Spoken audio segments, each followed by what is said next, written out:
मौजूदा महीना जो अक्टूबर का महीना है साबिक वज़ीर आज़म नवाज शरीफ और साबिक वज़ीर आज़म चेयरमैन PTI के लिए कैसा होगा। शुएब साहब, आज साइफ़र केस की समाअत हुई इस्लामाबाद हाई कोर्ट में और एक ओपन ट्रायल के हवाले से जो बात थी उस पर आपको एक बड़ा रिलीफ मिला है। क्या जो चीफ़ जस्टिस हैं इस्लामाबाद हाई कोर्ट उन पे इत्मीनान पाकिस्तान तहरीक इंसाफ का बहाल हुआ है?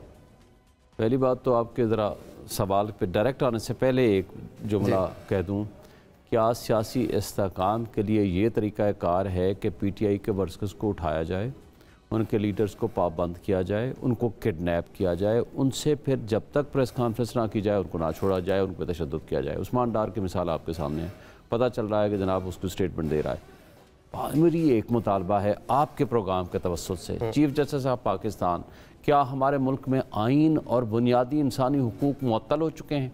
अगर मुअत्तल नहीं हैं तो खुली आंखों के साथ और इन कानून के साथ क्या आपकी ज़िम्मेदारी नहीं है कि आप सो मोटो एक्शन लें?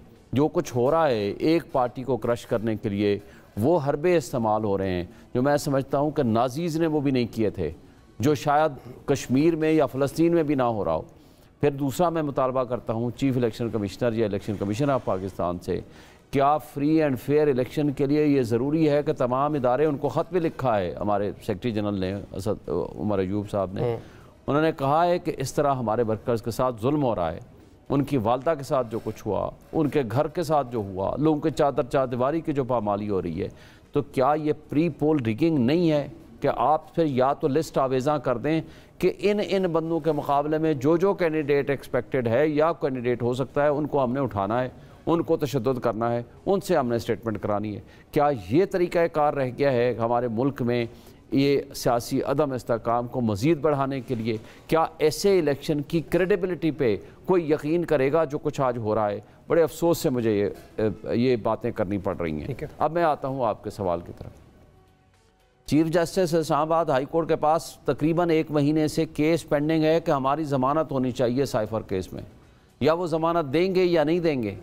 उन्होंने पहले नोटिस कर दिया कि जी आगे मैं डेट दूंगा सुनने के बाद, फिर ये किया कि जनाब पिछले मंडे को डेट थी, उन्होंने कहा कि जी मैं ये देखूंगा कि क्या ओपन ट्रायल होना चाहिए या इन कैमरा ट्रायल होना चाहिए। उसके ऊपर अगले दिन आर्डर आया, नहीं अभी तो किसी ने दरख्वास्त ही नहीं दी। अच्छा, फिर 1 हफ्ते के लिए और अर्जन कर दिया, आज इस मंडे को था, इस मंडे को फिर रिज़र्व कर दिया कि जनाब एप्लीकेशन आ गई है, मैं ये फैसला पहले कर लूँ कि क्या ओपन ट्रायल हो या इन कैमरा प्रोसीडिंग्स हो। फिर जनाब आज सुबह जब प्रोसीडिंग्स हुई तो हमने कहा जज साहब को कि जनाब पहले ये तो फैसले का इंतजार कर लें, जज साहब क्या कहते हैं चीफ जस्टिस साहब। लेकिन यार रिलीफ तो मिला ना, इन कैमरा FIA की सदा थी लेकिन उन्होंने ओपन कोर्ट में। 1 मिनट सर्कल, आधा मिनट और दे दें। जो ही हम वापस वहाँ से आते हैं मीडिया को ये पता चलता है कि आधे घंटे के अंदर अंदर जनाब वो फैसला आ जाता है कि नहीं जी ओपन ट्रायल होगा, लेकिन अगर किसी डॉक्यूमेंट को वो कहेंगे कि ये कॉन्फिडेंशियल है तो वो कॉन्फिडेंशियल होगा। तो ये काम, इस काम के लिए 1 महीना तो आपने हमारा ज़ाय पहले कर दिया। भाई ज़मानत का केस है, आप उसको, हमने ये कह दिया ज़मानत को आप इन कैमरा कर लो, हमें कोई एतराज़ नहीं, ये तो ट्रायल की बात आएगी ना, इन कैमरा होना है या नहीं होना, आप उसका फैसला बाद में कर लेना। लेकिन ज़मानत होने ना होने का किसी एक बंदे के भी लाइफ एंड लिबर्टी का क्वेश्चन हो तो सबसे पहले उस केस को डिसाइड होना चाहिए।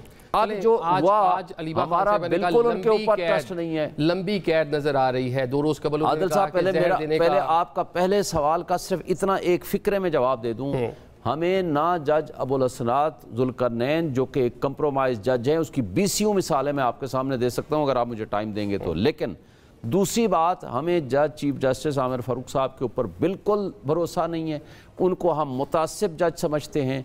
इमरान खान साहब का बारहा ये एक तकाजा है कि वो हमारे केसेस ना सुने, वो हमें इस तरह का इंसाफ जब उनसे नहीं कोई उम्मीद, कोई तवक्को नहीं है तो मेहरबानी करें, आपके पास 8 जज साहबान और हैं, किसी के पास भेज दें, आप मेहरबानी करें ना सुने। हमने सुप्रीम कोर्ट में भी पटिशन फाइल की, यहाँ भी की, सुप्रीम कोर्ट को हमने इस्तदा की इस्लामाबाद हाई कोर्ट के 7 या 8 बाकी जजेस के पास भेज दें।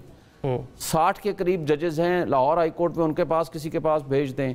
पेशावर हाई कोर्ट के जितने 30 से करीब जजेस हैं आप उनके पास भेज दें। लेकिन अफसोस से कहना पड़ता है, बात करिए, इलेक्शन कमीशन में दरखास्त आ गई है चेयरमैन PTI को ओहदे से हटाया जाए, साथ में जो पार्टी निशान है वो भी खत्म किया जाए। इलेक्शन कमीशन ने केस फिक्स कर दिया है। देखें वो इंटरम ہیئرنگ کے لیے ہے، کسی نے اپلیکیشن دی ہے جی، لیکن آلریڈی الیکشن کمیشن فیصلہ دے چکا ہے، سمبل جاری کر چکا ہے، چیئرمین کا متعلق بھی فیصلہ دے چکا ہے. کیا وہ اپنے فیصلے کو وہ ریویو کریں گے؟ اور ہائی کورٹ اس کے اوپر سٹے دے چکا ہے. اس لیے یہ صرف باتیں ہیں. بات یہ ہے کہ ان کو نظر آ گیا ہے، تمام لوگوں کو، اداروں کو جو ہمارے نہیں چاہتے کہ پی ٹی آئی الیکشن جیتے، تمام پیپلز پارٹی سمیت سب کو سمجھ آ گئی ہے کہ جی ایک ہی واحد فیڈریشن کی علامت اگر ہے تو عمران خان اور پی ٹی آئی ہے، آپ کی بات جس کو آج 70% مائزہ صاحبہ یہ بتا دیں کہ کیا چیئرمین پی ٹی آئی کو پارٹی کی جو چیئرمین شپ ہے اسے ہٹا دینا چاہیے؟ کیا توقعات ہیں آپ کو الیکشن کمیشن سے؟ یہ پہلی بات تو یہ ہے کہ آپ یہ جو بار بار پرسیپشن دے رہے ہیں کہ پی ٹی آئی کو جو ہے پتہ نہیں کون سے نمبرز مل جانے ہیں، کون سی ایسی نیشنل لیول کی پارٹی ہے. مجھے یہ بتا دیں کہ جب بہت زیادہ پاپولر تھی، جب انہوں نے لوگوں کو قیدوں میں کیا ہوا تھا، جو ابھی بھی بات کر رہے ہیں میرے بھائی کہ وہ ان کو جو ہے جیل میں ڈالا جا رہا ہے، لوگوں کو جو ہے وہ نکالا نہیں جا رہا، ان سے بیان لیے جا رہے ہیں.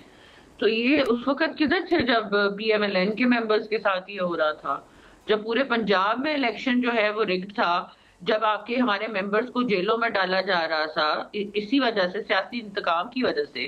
اس وقت کہاں تھی ہیومن رائٹس کی جو ساری یہ جو آوازیں اٹھ رہی ہیں؟ اس وقت تو کوئی آواز نہیں اٹھ رہی تھی کہ جو ہے سارے جو الیکٹڈ لیڈرز ہیں ان کو بیہائنڈ بارز ڈالا جا رہا ہے تاکہ عمران خان صاحب جو ہیں ایک نیشنل لیڈر پر سے بن سکیں. تو ایسے نہیں ہوتا. کسی عدالت میں پیش کیا تھا نا، یہ کہا تھا کہ عدالتوں سے بار بار ہی غائب کر دیں اور جب تک پریس کانفرنس نہیں کریں وہ باہر نہیں آئیں گے. نہیں، لیٹ می جسٹ کمپلیٹ. جی بھائی اگر پیچھے جائیں تو پھر ہم بھی یہ بات کر سکتے ہیں. اور دوسرا جو ہے یہ جو باتیں الیکشن کمیشن کی کر رہے ہیں، دیکھیں ایک اسٹیبلشڈ فیکٹ ہے کہ وہ دہشت گرد پارٹی ہے. پورا ملک تسلیم کرتا ہے کہ وہ دہشت گرد پارٹی ہے.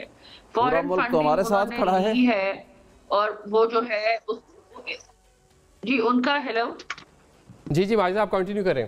ہیلو جی، تو میں یہ کہہ رہی ہوں کہ سٹیٹس جو ہے وہ کمپرومائزڈ ہے ان کا کہ بھئی آپ نے فورن فنڈنگ کہاں سے لی، آپ کی سورس کہاں تھی؟ آپ اگر ملک میں اس کے بعد اپنی جماعت بنا کے لوگوں کے مائنڈ واش کر کے لوگوں پہ پاکستان پہ انتشار کی سیاست کرتے ہیں، اس کا مطلب یہ ہے کہ آپ ایک پولیٹیکل پارٹی پر پابندی لگانے کو سپورٹ کر رہی ہیں. دیکھیں میں یہ کہتی ہوں کہ وہ پولیٹیکل پارٹی نہیں ہے. پولیٹیکل پارٹیز ایسا کام نہیں کرتی جو 9 مئی والا کام ہے. پولیٹیکل پارٹیز آپ نے دیکھی ہے، پیپلز پارٹی ہے، ان کی بہت سے شہید لوگ ہوئے ہیں. پی ایم ایل این ہے، ہمارے لوگ اتنی بیہائنڈ بارز تھے. کیا ہم نے 9 مئی والا واقعہ کیا تھا؟ نہیں کیا تھا نا، کیونکہ پولیٹیکل پارٹیز جو ہیں وہ اپنے ملک کو نقصان نہیں پہنچاتی. پولیٹیکل لیڈرز اپنے ملک کو نقصان نہیں پہنچاتے لوگوں کے تھرو. ڈاکٹر شرمیلا فاروقی صاحبہ، آپ یہ بتائیں کہ آپ ان کو سپورٹ کرتی ہیں جو مائزہ کا سٹینس ہے کہ پی ٹی آئی پر پابندی لگا دی جائے؟ کیا آپ اس موقف کی تائید کرتی ہیں؟